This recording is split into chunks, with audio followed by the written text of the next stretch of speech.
Defending yourself against narcissists without giving into their abuses. One of the challenges a narcissist may face is apologizing. They hold out until you feel better. Although "I'm sorry" is a typical way to express regret, regret is an unpleasant emotion that leads us to blame ourselves for a bad situation. It's safe to assume that narcissists are incapable of showing genuine remorse. Narcissists have a hard time taking accountability for their actions and recognizing when they've done something wrong. Narcissists have the ability to persuade others to adopt their myopic perspective through their words and actions. Someone who is insecure about themselves will do anything to make you feel inferior to them. Narcissists' criticism of others is usually an attempt to deflect attention from their own flaws in character. A narcissist's external behavior always reflects his or her inner feelings. The only thing that might brighten their mood is finding out that their other passengers are equally as unhappy as they are. Their goal is to make you feel bad about yourself while they feel good about themselves. Don't forget that two grumpy people are better than one. A sense of triumph is what the aching soul needs. Those who lack empathy are emotionally unbalanced because they blame others for their own feelings instead of looking themselves. Since they are primarily concerned with themselves, narcissists never apologize sincerely to others. Don't try to out-narcissist a narcissist because you'll lose. I'll explain how to break up with a toxic narcissist in a way that's good for you and them. I'd like to start by saying how much I appreciate you watching this video. To us, it would mean the world if you could show this video to your family and friends. If this is your first time visiting, please subscribe so you won't miss any of our future updates. We greatly value your encouragement and support. You should cease trying to change narcissists' minds or coerce them into changing their ways right away. Instead, focus on improving yourself and expanding your network of friends and acquaintances. It is dangerous to become overly dependent on other people if we haven't had counseling for our codependency or are only beginning to recover. It's exhausting to use precious mental energy worrying about the opinions of others, the future, and the course of events. Obviously, the narcissist hasn't changed their ways yet if doing so was actually crucial to them. Since you are once again in charge of your own destiny, it is time to make the decision to improve yourself. The narcissist's background doesn't matter. There is no one else who can alter your circumstances except you, so quit hesitating and do something about it. Perhaps if you divert your attention from the narcissist and give it to yourself, you will see better outcomes. If you want to get rid of a narcissist, you need to be your best self and live your best life. Secondly, a temporary halt to hostilities is necessary. Isolating yourself from a narcissist is the most effective way to cope with them. With that one exception, it's a non-starter. Why? It's nearly impossible to make headway while dealing with such people. Therefore, you would be doing yourself a favor if you avoided participating in these pointless debates. Basically, you should just let them have the last word. It's just how they measure success, and I have no problem with that. You can avoid additional damage to your body and your life force by leaving this place immediately. This will help you now and in the future. Don't listen to a narcissist or any of their toxic associates. Third rule, trying to explain your emotions to a narcissist won't help the situation and may make them defensive. Now comes the true test, so be prepared.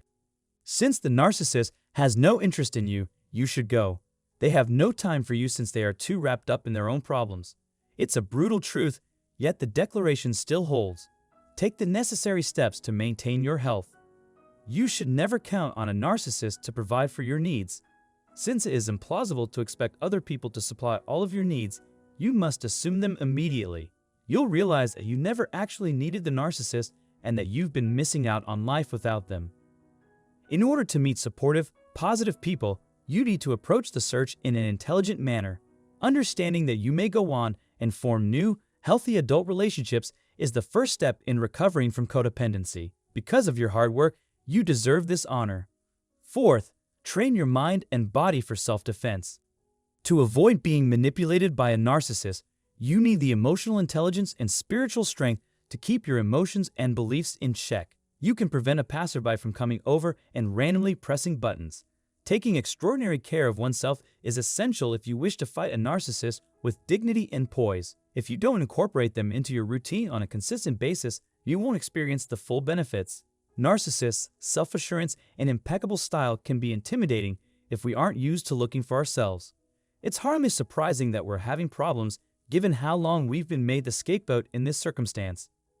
You have complete control over your day's activities when you first open your eyes in the morning. Focus on your own well-being before worrying about anyone else. You, and only you, are capable of making this move. If you decide to implement any of these adjustments, please let me know in the feedback section below. Fifth, never ever feel sorry for a narcissist. Those who have a favorable view of narcissists are more likely to take their word for it, no matter how absurd it may be. They don't care how you feel, which compounds your sense of rejection, helplessness, and defeat.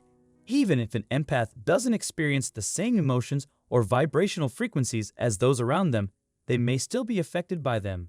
Caring people never subject themselves to the misery of a hangover. Do not waste your compassion on the narcissist. Instead, reserve it for those who truly deserve it. 6. Contact reliable people. You will need the love and understanding of your loved ones to move on from a relationship with a narcissist without completely losing your dignity. If you've been mistreated, you need space and quiet to recover. Get it now if you don't have it already.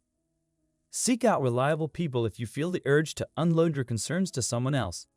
A person with relevant expertise, such as a psychologist or a trusted friend or family member. This doesn't mean we can treat them like garbage cans, though, or dump our troubles and feelings on them whenever we want. You may rest assured that you will always have someone there to listen when you are having trouble feeling understood and appreciated. I know firsthand that having a solid support system is crucial while overcoming the effects of narcissistic abuse. If we had someone we could confide in, we might be able to relax a little more. Given this, it's critical to maintain close relationships with those who can offer you emotional support. By doing so, you'll reduce your likelihood of approaching suspicious or harmful people to satisfy such desires. Do whatever you find most useful in terms of self-care to ensure your own well-being and happiness. To reach this goal, it will be necessary to establish a system of steady backing. The discussion for today has finished. I appreciate you taking the time to watch this video. I really hope you find it helpful and entertaining. If you've dated a narcissist, tell us about your experience. If you like this video and want to see more like it in the future, please click the bell icon and subscribe to our channel at the bottom of the video. Please accept my sincere gratitude.